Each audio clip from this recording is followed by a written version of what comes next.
People ask about, people still criticize me. In the book, I talk about aliens and chemtrails and things like that, and the fact that there's no evidence for that. I went looking on the network, right? If we are hiding them, I had ridiculous access to the networks of the NSA, the CIA, the military, all these groups. I couldn't find anything, right? So if it's hidden, and it could be hidden, it's hidden really damn well, even from people who are on the inside. In his October 22nd interview on the Joe Rogan Experience, former CIA employee and NSA whistleblower Edward Snowden claims that there is no evidence of chemtrails' existence. At least, he says there were no documents related to it on the NSA, CIA, and other military intelligence networks. Other than not uncovering evidence during his own research while on the inside of the U.S. intelligence community, how does Snowden know chemtrails aren't real? What makes him confident enough to make this claim to Joe Rogan, someone known to entertain and support chemtrail beliefs? With the one with chemtrails, yeah, that one, I don't know either way. I'm not fucking up there, but there is a difference between the ones that do dissipate right away and the ones that stick around. I mean, well, again, what they say about I that? am absolutely not a scientist. Yeah. I don't know what the fuck I'm talking about. I have no education in these subjects, and I'm merely reiterating things that I've heard people say online. When you burn jet fuel, it creates moisture, and when you create moisture out of that burning jet fuel, and it changes the temperature of the air as it passes through like that, you literally create a cloud. And so when people are looking at that and they're thinking, oh, the government's spraying us with fake clouds, it's very easy to think that. It's very easy. And this does not mean that they haven't done tests and really unethical things with spraying aerosols from planes. We know they have. So we're wary of things that are sprayed from planes. And you should be. People say, well, are they geoengineering? No, but yes. So here's the reality. The reality is, even though it's just an accidental byproduct of jet travel, it does change the environment, and it is geoengineering. But it's not on purpose. Not on purpose, yeah. You're a fucking disinformation agent. Joe Rogan's working for the government. John O'Brien. Okay, I've been talking about this forever, and Joe, I'm not bashing you, but you had your TV show made jokes about it, which I get, because a lot of it's BS. There is an entire atmospheric terraforming, geoengineering manipulation. They don't call it chemtrails, and of course the CIA director admitted they have this huge program. Another example is the array of technologies, often referred to collectively as geoengineering, that potentially could help reverse the warming effects of global climate change. One that has gained my personal attention is stratospheric aerosol injection, or SAI, a method of seeding the stratosphere with particles that can help reflect the sun's heat in much the same way that volcanic eruptions do. Most of what you see when you see those jets flying around, those clouds behind them, most of that is just a jet engine. Exactly. The jet and everybody engine confuses that with the real program. What's the real program? Well, here's the thing. You're right, and so is Joe, because the world's complex. There are secret and quasi-secret and public programs to test manipulation of the weather and weather systems. Everybody debates how many programs there are, all the specifics. A lot of that's classified. You can Google China launches major weather control operations 10 years ago. Right. Or Qatar does it, or Saudi Arabia, or the UK, or For EU. sure, people have studied it. Right? They call it study. There's a giant... Hell, in 2005, the Department of Energy program for aerosol testing was $5 billion a year. So under U.S. Code Title 50, Chapter 32, subsection 1528, paragraph B. Is that true? You nailed that right there? Yes. Restrictions on use of human subjects for testing of chemtrails or biological agents. All right. Now, what they do in this is they say it's illegal to test unless it's for research. I was there in very top secret classification as a research project. That's why we were able to conduct the mission without the international community, if you will, being apprised of what we were doing and how we were doing it. You take a cloud that Mother Nature or God has provided and you alter that cloud. Well, the reason the cloud doesn't expand on its own in most cases is the fact that there's a lot of moisture, but there's no nuclei. There's nothing for the moisture to stick to. If you produce enough nuclei at the right places in a cloud, there's essentially no limit to how fast and how far it'll grow. These are cloud seeding dispensing units on the side of C-130s. These dispensers held 52 units. And under here, on this F4, we had these camouflaged so they looked like they were...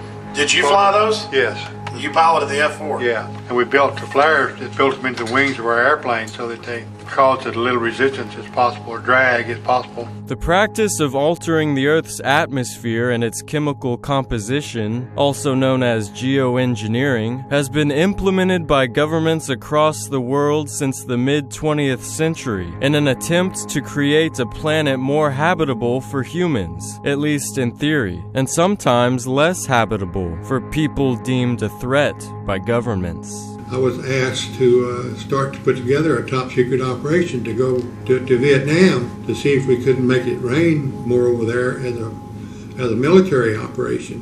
All the roads over there were dirt roads, and when it rained, it caused them a lot of problems. So that during the monsoon season, there was so much rain and water in the roads that the trucks really couldn't move very freely. Our mission was to make it rain during the dry season. Well, instead of doing a rain dance, we physicists are firing trillion-watt lasers into the sky to actually precipitate rain clouds. And even in the 60s, the CIA used this to bring down monsoons during the Vietnam War to wash out the Viet Cong. Governments have been playing with this thing. Alleged to. Alleged to, right. Yeah. These clouds were located up in the southern part of North Vietnam, and we needed to make it rain down on the Ho Chi Minh Trail.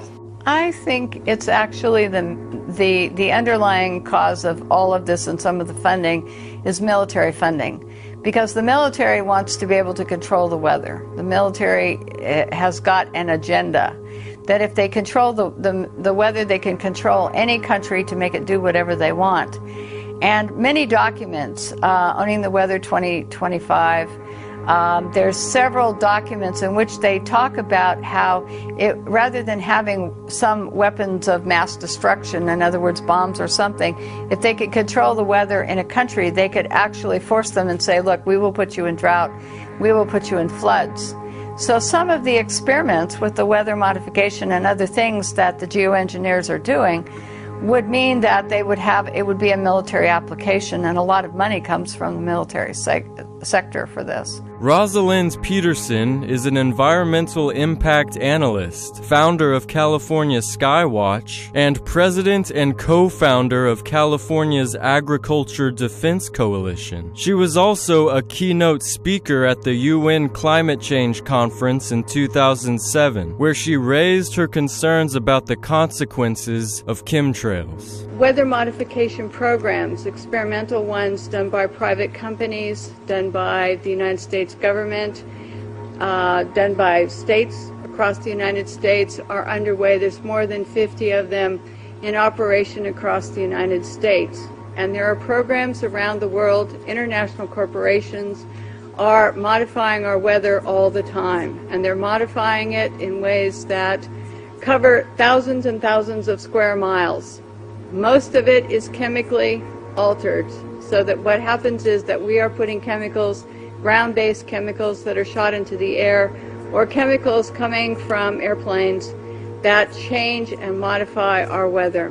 If we don't look at the problems that we are creating, the atmospheric testing programs, in other words, the jet contrails that are warming our climate, and we say to ourselves, we want to geoengineer something else. We want to add more particulates to help global warming or to stop climate change. What we're going to have is we're going to have a pea soup up there of chemicals which are going to be detrimental to our health. And what these experiments in our skies are doing with atmospheric heating and testing, we don't know. But the chemicals are showing up in our drinking water.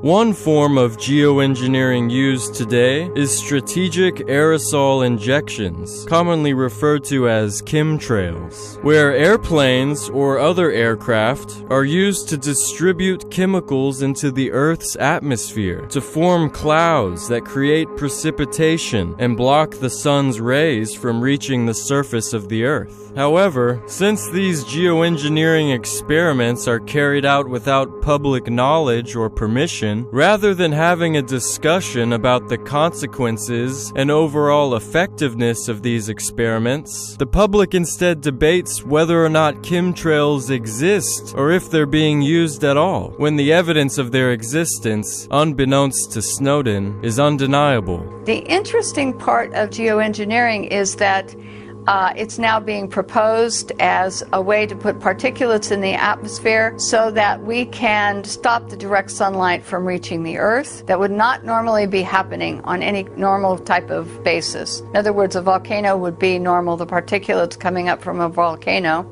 for example, would be a normal phenomenon, and then we would take whatever consequences comes from that. However, when you start taking and talking about, as Holdren is, he's Obama's science advisor, talking about taking care of global warming, in other words, by putting particles in the air, like sulfur or some other particles, then that means that we're going to take some action where we're going to try to interfere with some normal processes that are going on. My personal opinion is that we have to keep geoengineering on the table. We have to look at it very carefully because we might get desperate enough to want to use it. The danger, of course, with geoengineering is the one I was referring to a moment ago. We don't understand the system well enough to predict its responses in detail, and that means there's always a danger if you try to engineer the system on a large scale that you will do something that has side effects that are worse than the dimension of the problem you're trying to cure with the geoengineering in the first place. There are a variety of schemes that have been discussed for geoengineering. A classic example is injecting reflecting particles into Earth orbit that would deflect some of the sunlight that would otherwise be warming the Earth, and in that way try to produce a cooling effect to offset the heating effect of carbon dioxide and other greenhouse gases. Keith has an idea. Send planes up into the air that release an aerosol to do the trick. The basic idea would simply be that flying from just one or two airfields, maybe near the tropics, you would gradually build up in the stratosphere these fine particles that would slowly reflect away a tiny bit of sunlight. The problem is it's unclear what else solar geoengineering would do, that is the technical term for putting all those particles in the stratosphere. Absolutely true that any version of this solar geoengineering will have unexpected side effects, I'm sure, problems, uncertainties. So with all of the uncertainty, should we send jet plane after jet plane after jet plane into the air to spray the stratosphere? There is no free lunch in this domain. In fact, another of my favorite sayings is not only is there no free lunch, but a cheap lunch can give you indigestion. Looking for cheap fixes like let's just inject a bunch of sulfates into the stratosphere and cut off the cooling, we'd get a very bad case of indigestion out of that, including decimating the stratospheric ozone layer and getting big increases in ultraviolet radiation at Earth's surface with increases in skin cancer, melanoma, and so on. So there is no free lunch. Every approach has liabilities. The problem with this, for example, with sulfur, is that sulfur, in the sense of it, we took it out of diesel fuel in California in 2006, and we said we have to clean it up because kids get asthma from sulfur, lots of health problems associated with too much sulfur in diesel fuel. We take it out of diesel fuel, and then someone comes along, like Paul Crutzen, and he says, we're going to put it up in the atmosphere to obscure the sunlight, so less sunlight reaches the Earth, and therefore that will cool us down. But what about the health effects? The real question isn't whether or not chemtrails are being used to geoengineer our planet's atmosphere, but what are the consequences of releasing chemicals into the air? And better yet, how do those changes to the atmosphere affect life down on Earth? This phenomena of chemtrails. And you know, when I was a kid, I used to see these trails in the sky all the time and say, oh, that's cool. A jet just went over. And then you started to see a whole bunch of them. And the next thing you know, everybody in your neighborhood was fighting and arguing and you didn't know why. Okay, and you really didn't know why. I mean, everybody was fighting. There's only one thing on the planet more dangerous than lead, and that's manganese. Manganese will make you kill your mama. And let me tell y'all something. If you want to see the largest homicide rate in the world, it ain't in no black ghetto in America. It's a little town in Australia where them white folks' homicide rate is 200 times what their population is. That town is located across the street from a manganese plant. How much manganese are you spraying in my neighborhood at night while I'm sleeping? Somebody somewhere was beginning to use inordinate amounts of arsenic, barium, aluminum, calcium, manganese, magnesium, and that all of these things, lead, iron, were all spiking at the same time. How can you have them spiking in the same time across the entire state of California? So whether I know what if jets are spraying anything in particular, what I do know is that they're already harming the environment, and that there's a lot of studies that talk about the impact in coming years will be tremendous. This is Brian Wilson with Infowars.com.